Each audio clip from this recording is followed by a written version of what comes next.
Olá, muito boa tarde para você. Obrigada por ter aberto as portas de casa para receber a gente em mais uma edição do Jornal Brasil. Aqui a gente recebe a Daniela Rolim Medeiros, ela que é psicopedagoga.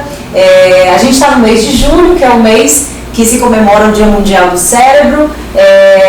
O cérebro, né, como um músculo, a gente precisa movimentá-lo, a gente precisa exercitar para que ele não atrofie, né? E aí a Daniela ela já pode começar explicando como é que é feito esse processo para você de casa entender, e depois a gente vai falar sobre algumas alternativas que a gente pode, mesmo de forma mais barata, mais acessível, né? Qual a importância e os benefícios de se trabalhar o cérebro, né? Seja muito bem-vinda, Daniela.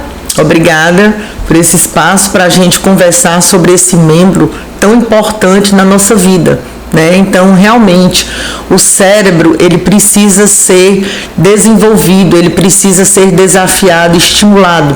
Então, como é que nós fazemos isso? Com atividades que puxem dele coisas novas, desafiantes.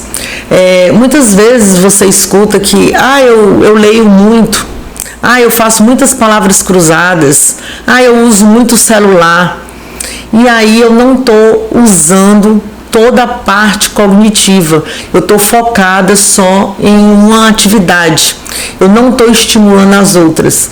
Então a gente precisa dar essa importância, ter esse olhar diferenciado de como é que eu posso fazer e atividades que estejam ao nosso dia a dia, né? Que eu não precise ter que ir comprar jogos ou fazer alguma coisa diferente do meu cérebro. Eu posso todos os dias estimular o meu cérebro de forma diferente. Lógico que se eu tenho condições de desafiá-lo com atividades, com estímulos cognitivos, eu vou procurar. Mas eu procuro uma vez por semana, 2 vezes por semana, e os outros dias? O que é que eu faço? Né? Então, assim, é um estímulo diário. Como eu escovo os dentes todos os dias, eu tomo banho, eu estimulo meu cérebro todos os dias. Eu, Daniela, além de ter um trabalho que eu estimulo o cérebro das pessoas, na hora que eu estou trabalhando, eu já estou exercitando o meu. Todas as noites, antes de eu dormir, eu tenho aquele momento que eu estimulo o meu cérebro sozinha. Então, eu paro e penso, com quem eu conversei hoje? Para onde é que eu fui? O que é que eu fiz? Por onde eu passei? Qual foi a atividade que eu fiz? Como foi? Quando eu me levantei, qual foi a roupa que eu vesti? Como foi a minha tomada de decisão? Ou eu vou escovar os dentes, eu escovo com a mão esquerda, porque eu estou ativando o outro lado do cérebro. Se é um dia que eu estou lendo alguma coisa, eu viro o livro de cabeça para baixo, ou o papel, e eu vou ler de cabeça para baixo o texto, porque aí eu estou com outro foco, eu estou trabalhando o outro lado do cérebro. Então, são atividades que no nosso cotidiano que eu posso fazer, né? Então, assim, eu saio todos os dias da minha casa para o meu trabalho. Eu não coloco o Waze. Eu já sei aquele caminho, eu só olho, e eu usava o Waze. Eu usava o Waze. Mas aí eu comecei a fazer o quê? Eu só usar o meu Waze quando eu vou para um canto que eu não sei o caminho. Ou eu estou em cima da hora e eu procuro uma alternativa que me leve mais rápido. Senão, eu vou usando meus neurônios, o meu caminho que eu já sei, né? Ou tá engarrafado aqui, tem uma obra, eu faço uma neuroplasticidade. Não, se eu pegar ali, eu dobrar ali. Agora mesmo, eu fiz isso. Eu peguei uma rua e, se eu dobrar aqui, eu dobrar novamente à direita, eu chego novamente aonde eu queria. Então, isso vai estimulando, né? Eu vou exercitando. Uma coisa que é bem comum, acredito que quem está acompanhando aqui o programa vai se identificar. Esquecimento. A gente vive esquecendo das coisas. O telefone na mão, cadê meu telefone? Eu usando ele para ir na sala procurando o telefone. aconteceu já comigo. Eu tô falando porque já aconteceu. Ah, esqueci, nossa, você tá aqui conversando com alguém, aí de repente, menino, como é o nome da pessoa, tá na ponta da língua, a gente não lembra. Então, essa questão do esquecimento, ele também é consequência do não exercício mental, cerebral?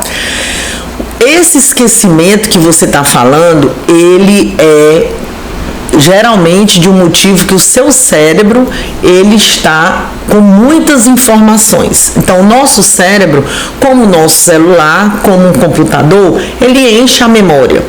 Se eu não tenho uma qualidade de vida saudável, com uma boa noite de sono, aonde eu faço a limpeza do meu cérebro, né, no meu sono REM, aí eu vou ficar só com o que realmente é importante. Se eu estou com algum problema, se eu estou estressada, se eu estou cansada, também minha memória ela vai falhando, né? Então, assim, eu preciso ter foco. Eu preciso ter uma saúde mental, é o que eu falei. É a gente tentar entender esse cérebro. Entender que eu preciso de um momento que eu pare, eu perceba as coisas diferentes. Então, por que você procurou o seu celular com o celular na mão? Ou a pessoa coloca o óculos na cabeça e cadê meu óculos? Cadê meu óculos? E o óculos está aqui ou está pendurado? E por quê? Porque naquele momento eu fiz e não percebi. Eu estava procurando, fazendo outra coisa, minha cabeça estava voltada para outra coisa e eu no automático fiz. Então, o grande problema é a gente estar levando a vida no automático. A gente não está mais parando para realmente pensar. Mas uma dica, né, é que quando a gente entre nesse modo desespero, né, cadê meu celular, cadê a chave do carro? Eu paro, respiro e aí eu me concentro, não. Calma, Daniela, onde é que está o celular? E aí eu vou e procuro, porque quando você entra nesse modo de aceleração, de desespero, você não acha mesmo. Então eu tenho que dar uma parada para que o cérebro entenda que não, ele estava aqui com você, vamos achá-lo. E aí dá certo. E a gente, enquanto sã consciência, que momento, por exemplo, a gente consegue entender que sinais, por exemplo, a gente pode perceber que automaticamente a gente, cara, isso aqui não é só esquecimento, isso aqui já é algo assim, né, voltado para uma doença onde eu preciso procurar um especialista, né, seja um neurologista ou algum outro tipo de especialista. Muito boa a sua pergunta, porque assim, quando eu lembro que eu esqueci, ok. Quando você falou, eu estou aqui falando e como é o nome daquela pessoa, e aí eu dou uma dica e você lembra, ok também. É como eu falei, o seu cérebro está cansado. Quando é que eu preciso ter um olhar diferenciado? É quando eu noto que aquela pessoa, ela está mais acomodada, ela está muito repetitiva, ela não lembra que ela fez a pergunta ou ela lembra que esqueceu, né? Quando aquela pessoa era acostumada a fazer uma salada e aí eu peço, faça essa salada para mim, a pessoa não sabe mais fazer a salada, esqueceu algum ingrediente da salada, quando ela começa a não reconhecer as coisas, né? Então isso eu preciso ter uma atenção. Quando eu noto que a pessoa ela está mais calada, eu tenho que prestar atenção se é algum problema auditivo, é algum problema visual.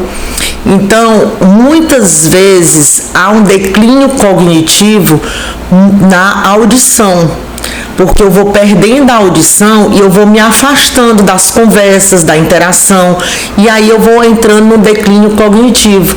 Muitas vezes é só colocar o aparelho, a pessoa volta, né? Mas quando ela já entrou no modo de silêncio, quando eu coloco o aparelho, ela não se adapta com o aparelho, com a zoada, com a interação, e isso vai evoluindo o declínio cognitivo. E você citou alimentação, né? São atitudes necessárias, né? Muitas vezes a gente come determinado alimento e não se sente satisfeito. Por quê? Porque você não tem aqueles nutrientes suficientes, né, capaz de preencher ali os teus nutrientes naquele momento. E aí quando a gente fala sobre alimentação para o cérebro, né, assim, não é algo tão distante, porque de fato você precisa se alimentar com alimentos coloridos, porque isso de forma natural, né, ele já leva esses nutrientes, substâncias para o teu cérebro e te ajuda inclusive a aprender melhor, a conversar melhor, a não esquecer melhor. Não é isso? Exatamente. Né? As frutas vermelhas, as verduras, salmão, ômega 3, a sardinha. Então, tudo isso é importante a gente adaptar a nossa dieta. Mas aí muitas vezes assim, se eu fizer isso, eu não vou ter esquecimento. Não, calma, né? É apenas uma ponte, é uma ajuda. Mas tudo é uma questão de preservação, né? A gente fala muito, a sua reserva cognitiva. Não é reserva cognitiva só de estudo, é da sua vida. Como é que você levou sua vida inteira? Você foi uma pessoa que foi curiosa, você foi uma pessoa que foi estimulada, foi uma pessoa que foi sociável, foi uma pessoa que sempre teve noites de sono boas, teve alimentação adequada. Então, isso tudo é um histórico, né? Não é do dia para a noite. Eu comecei a fazer hoje, então amanhã eu tô ótima. Muitas vezes a gente escuta uma pessoa dizer assim, eu tenho 80 anos, a minha vizinha tem 80 anos, a minha prima, a minha irmã tem 79, tem uma memória muito melhor do que a minha. Como era a vida da sua irmã, como era a sua vida? Como é que você leva a sua vida atualmente? Como é que a sua irmã leva? Então, tudo isso tem que ser visto e tem que ser avaliado. Perfeito. A gente já falou aqui sobre o cérebro, como que ele funciona. Agora, na prática, né? Vamos lá. A gente trouxe aqui alguns exemplos, né? Claro que isso aqui é 0,0 do que se pode fazer para de fato exercitar o cérebro, né? E aí não é só a questão lógica da coisa, né? É muito mais além. Por exemplo, a gente nos bastidores, antes de gravar, a gente estava falando sobre a frustração, né? Que as crianças, elas não são preparadas, né, a esse tipo de situação no dia a dia. E aí, por meio de um jogo, por exemplo, de Uno, de futebol, né, é o momento em que os pais, eles podem muito bem, vamos aqui, nem tudo na vida é ganhar e nem tudo na vida é perder. A gente precisa perder para ganhar e vice-versa. Então, a gente trouxe aqui alguns exemplos, né? Por exemplo, o Uno, acredito que vocês aí já devem ter escutado. E existem várias versões, a gente estava até comentando, né? Queria que você falasse, então, assim, sobre os benefícios, né, dessas simples alternativas. É um joguinho de carta que tem cor, mas por que tem o azul, por que tem o amarelo, né? Então, assim, dentro de uma estratégia de jogo, como que o cérebro, ele trabalha isso, né? E que benefício que para a criança, para o idoso, quando está nesse processo de desenvolvimento, né, ele tem a partir desses jogos de dominó, de Uno, pintar, né? Eu vou iniciar, né, a minha fala com a criança. As crianças hoje em dia, elas não brincam mais como brincavam antigamente. As crianças, elas não quebram mais o pé, ou a mão, ou o dente, ou corta o queixo, ou corta o joelho, né? E não tem mais a frustração, não tem mais a tomada de decisão, o pensamento, a estratégia de desenvolver estratégias. Por quê? Porque muitas vezes eles estão no tablet, no celular, e aí eles estão jogando, Quando estão perdendo, eles simplesmente reiniciam o jogo. E aí eles nunca perdem, eles não têm essa frustração, eles não têm essa tomada de decisão de como é que eu vou fazer para melhorar, como é que eu vou fazer para não ser pegue. Então, tudo isso a gente precisa trabalhar. Quando a gente trabalha com Uno, ele é um jogo muito bom, tanto para idosos, como para adultos, como para crianças, porque ele trabalha várias versões. Ele trabalha as cores, ele trabalha a tomada de decisão, como é que eu vou fazer para a próxima jogada, e a estratégia, né, do +4 aqui. Eu vou ter a estratégia do que tem menos, eu botar para ele pegar, da mudança de cor, eu me concentrar como quem é que não tem aquela cor e eu colocar a cor. Então tudo isso é questão de estratégia de jogo. Quando a gente trabalha com a pintura, é praxia fina, aonde eu estou trabalhando a tonicidade da minha mão, eu estou trabalhando o meu limite, que eu não posso passar dali. Então a criança muitas vezes ela passa do limite e aí a gente tem que conter, não, é só até aqui. Ela tem a decisão das cores que ela vai usar, da força que ela vai colocar. Então é muito importante. Quando eu trabalho com a tesoura, eu também trabalho a praxia fina, eu trabalho o corte, né? Às vezes ela sai picada, às vezes ela sai torta. Então eu trabalho essa questão da tonicidade, da praxia, da minha tomada de posição da tesoura, do meu papel, como é que eu vou dobrar o papel, como é que eu vou fazer. Então isso é bastante interessante. As crianças, elas precisam voltar a brincar. Já o idoso, muitas vezes eu escuto do idoso ele dizer assim, quando ele está jogando com a gente: ah, que legal, eu não tinha tempo e agora eu tenho tempo para jogar. Como esse jogo é interessante, então, quanto a gente tem estimulado esses idosos a comprarem jogos. E aí eles dizem: olha, eu estou jogando com meus netos, foi um sucesso esse jogo lá em casa com meus netos.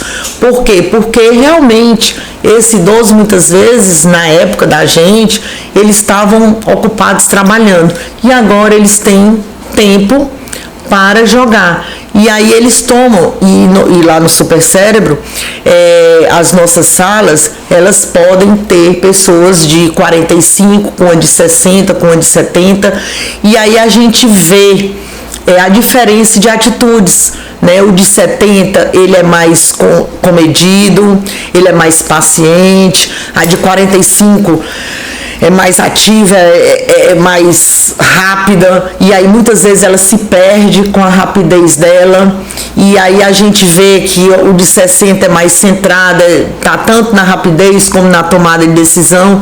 Então tudo isso leva a esse trabalho, né, de cognição, de trazer para o seu cérebro uma atividade de estímulo para que você saia da sua zona de conforto. Perfeito. Você falando aí, agora me lembrei. Eu tenho um filho vai fazer 7 anos agora, e aí quando eu tenho a oportunidade de brincar com ele, que aí é o tempo de qualidade, né, ainda mais agora no período de férias, é um momento que a gente tem que escolher mesmo, que é questão de escolha, né? Às vezes é o celular, eu prefiro o celular do que meu filho. Ou então, se é para estar com o filho, eu tenho que estar com o celular. Então é muita escolha. Tem momentos que eu esqueço que tem um celular e fico com ele. Gosto muito de brincar com um. Acho que assim, é uma das alternativas assim, muito acessíveis, né? E aí eu lembro que nas primeiras jogadas ele chorava porque ele perdia. Não queria brincar. E aí eu tinha que ser paciente, que aí precisa da paciência também para o pai chegar, a mãe chegar, educar e dizer: filho, calma, a mamãe ganhou agora, mas depois você ganha, né? E aí até entrar na mentalidade da criança para ela entender, porque a gente é muito fácil entender. Nós já temos o nosso sistema cognitivo ali já bem estruturado. A criança não, ela ainda está aprendendo, né? Então, filho, é assim, esse assado, beleza, da próxima vez ele ganha, aí ele fica feliz. Então ele precisa ter esse sentimento, né, de que eu também posso ganhar. Uma vez que ele pode, uma vez que ele aprende isso, ele começa a ensinar outras crianças. E aí eu fico muito feliz quando eu vejo ele, por exemplo, ensinando o meu sobrinho. Eu ensino para ele e ele ensina para o meu sobrinho. A gente tem, isso é só um exemplo de um, a gente faz umas brincadeirinhas, por exemplo, o jogo da velha, que é coisa que a gente fazia na nossa infância. Hoje em dia, não sei nem se tem de forma digital, talvez, né? Mas eu faço questão de pegar o papel, desenho aqui, ele ganha. Tem horas que eu mesmo, tipo assim, eu perco e falo, como que eu perdi? Ou seja, o menino tá dando de 10-0 em mim, e o menino só tem 7 anos, né? E ele fica muito feliz. Não tenho dinheiro para comprar um tabuleiro, um banco imobiliário, não sei o que. Gente, não tem problema. Você pega um papelzinho aqui, você faz uns pontinhos, aí a gente trouxe aqui para mostrar que tipo, é possível. Vai criando aqui, fechando, colocando a letra do nome, no final vê quem fez mais, quem fez menos, junta tampinha de garrafinha coloridas, vai separando por cor, vai arremessando num balde, pega um papel, lá em casa é assim, eu pego um papel, amasso, um é na minha gata, que a gatinha gosta de correr, né, atrás da bola, um é na gata e a outra é no cesto, eu e o meu filho, quem acerta mais. Gente, isso assim, não tem preço, né? Então, além de você realmente ter essa socialização com o seu filho, você está criando memórias. Daqui a 15, 30 anos, ele vai fazer com os filhos dele. Embora a tecnologia esteja aí tomando conta, né? Muitas vezes substituindo até, né, trabalhos braçais, mas a gente tem que voltar um pouco no tempo e resgatar isso, porque é para o bem social como um todo, né? Não só em relação à família, mas para a própria sociedade. Daniela, muito obrigada mais uma vez pela sua participação. Deixe suas redes sociais, quem quiser, né, saber mais como que funciona o método, o super cérebro, né? Deixe suas redes sociais e faça as suas considerações finais. Tá. Você está de parabéns pelo trabalho que você desenvolve com seu filho e nós estamos na nossa rede social, no Instagram, supercerebro.aldeotace e a minha particular, Daniela, com 2 N's, Medeiros, psicopedagoga.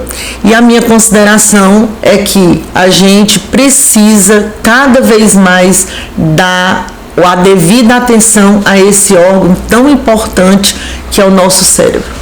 É isso. Muito obrigada mais uma vez pelo seu tempo e essa foi mais uma edição do Jornal Brasil.